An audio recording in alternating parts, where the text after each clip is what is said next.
बिहार में जमीन का मामला हमेशा संवेदनशील रहा है और इस बार मसला सिर्फ जमीन का नहीं बल्कि रसीद का भी है। भूमि माफियाओं की रसीद में हुआ बड़का खेला अब पूरे राज्य में चर्चा का विषय भी बन गया है। नमस्कार, मैं फरीदा गजल और आप देख रहे हैं एक न्यूज 24।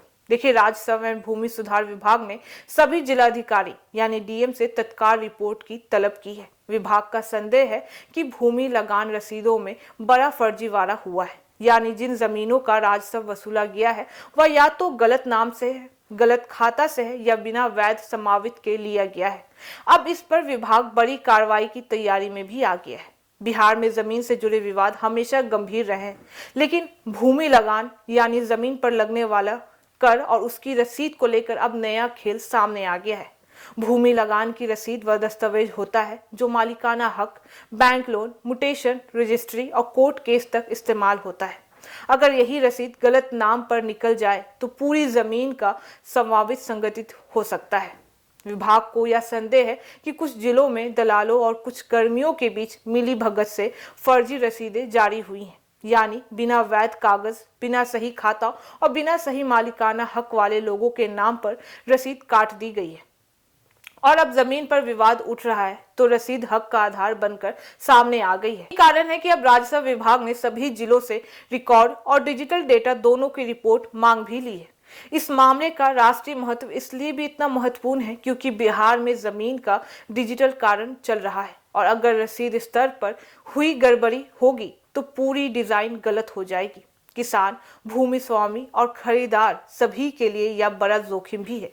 बिहार की अदालतों में चल रहे 7% से अधिक सिविल मुकदमे जमीन विवाद से जुड़े हुए हैं। अगर फर्जी रसीदें बढ़ी तो यह विवाद और भी 20 से 30 साल तक बढ़ सकता है। देखिए, राजस्व विभाग की चिंता यह भी है कि फर्जी रसीदों का इस्तेमाल न सिर्फ संभावित संपत्ति करने में बल्कि म्यूटेशन और बैंक लोन में भी किया जा सकता है। यही कारण है कि विभाग अब रसीदों का डिजिटल सत्यापन मॉडल लागू करने की बात भी कर रहा है।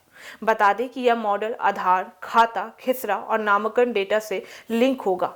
राजनीति के नजरिए से भी यह केस दिलचस्प है क्योंकि जमीन बिहार में सिर्फ सियासी मुद्दा नहीं है बल्कि सामाजिक पहचान भी बन चुका है। गांव की राजनीति, पंचायत की ताकत और परिवार की इज्जत जमीन से ही निकलती है। इसलिए जब भी जमीन में खेला होता है तो उसका असर पूरे सामाजिक ढांचे पर भी पड़ जाता है। विभाग का बड़ी कार्रवाई वाला बयान यह संकेत है कि यह मामला सिर्फ जांच तक नहीं रुकेगा। जिन जिलों में यह गड़बड़ी ज्यादा मिली वहां कर्मियों पर कार्रवाई भी होगी। दलालों पर एफआईआर और रसीद सत्यापन की नई प्रक्रिया लागू भी की जा सकती है। आने वाले समय में बिहार भूमि प्रणाली को रजिस्ट्री के बाद म्यूटेशन मॉडल के साथ सीधे डिजिटल रसीद से जोड़ने की तैयारी की जा रही है ताकि फर्जी खेल की गुंजाइश कम हो जाए। जनता की नज़र से भी यह मुद्दा इसलिए बड़ा है क्योंकि अगर गलत रसीद निकल जाती है तो सही मालिक भी अदालत में फंस सकता है, नया खरीदार भी ठग सकता है और बैंक भी गलत लोन जारी कर सकता है। रियल एस्टेट सेक्टर के लिए यह फर्जीवाड़ा सबसे डरावना है क्योंकि बिहार अब शहरीकरण की ओर बढ़ रहा है। विभाग ने जिलों से 15 दिनों के भीतर विस्तृत रिपोर्ट भी मांगी है। अब देखना यह है कि यह रिपोर्ट कितनी बड़ी तस्वीर उजागर करती है और कितने जिले इस गड़बड़ी में फंसते हैं।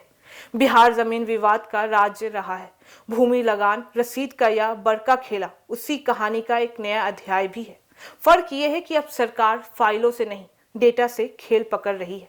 अब सबकी नजर कार्रवाई पर टिकी हुई है। बाकी इस मामले पे आपकी क्या राय है, आप हमें कमेंट करके जरूर बताएं। ऐसी तमाम खबरों के लिए देखते रहिए न्यूज़ 24। हर खबर सबसे पहले, सबसे सटीक। वीडियो को लाइक करें, शेयर करें और चैनल को सब्सक्राइब करना ना भूलें। धन्यवाद।